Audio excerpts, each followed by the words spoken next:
حضرت محمد صلی اللہ علیہ وآلہ وسلم نے فرمایا، دوزخ کی بدترین جگہ پر وہ عورتیں ہوں گی جو بے پردہ ہو کر گھومتی ہیں۔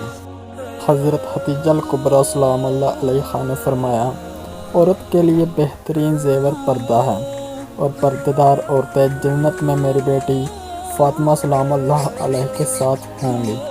حضرت امام علی علیہ السلام نے فرمایا، ایک بے پردہ عورت کی مثال ایسی ہے جیسے وہ میرے قتل میں شامل ہو۔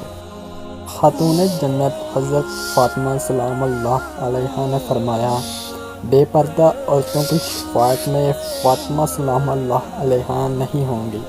حضرت امام حسن علیہ السلام نے فرمایا، اللہ اس عورت کی نماز قبول نہیں کرتا جو بالغ ہونے کے بعد بھی پردہ نہیں کرتی۔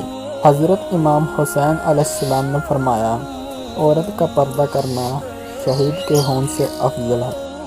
بی بی زینب سلام اللہ علیہا نے فرمایا، جب عورتیں مجھے بازار شام میں پتھر مار رہی تھیں، مجھے اس وقت سے بھی زیادہ تب تکلیف ہوئی جب کوئی ہمارے چاہنے والی بازار میں بے پردہ ہو کر گھوم رہی تھی۔ حضرت بی بی کلثوم سلام اللہ علیہا نے فرمایا، زیادہ تر گناہوں کی شروعات عورت کے بے پردہ ہونے سے ہوتی ہے۔ جب بازار شام میں بی بی سکینہ سلام اللہ علیہا قیدی تھیں تو انہوں نے فرمایا، میں بازار میں بے پردہ کیسے جاؤں؟ پھوپھی، اماں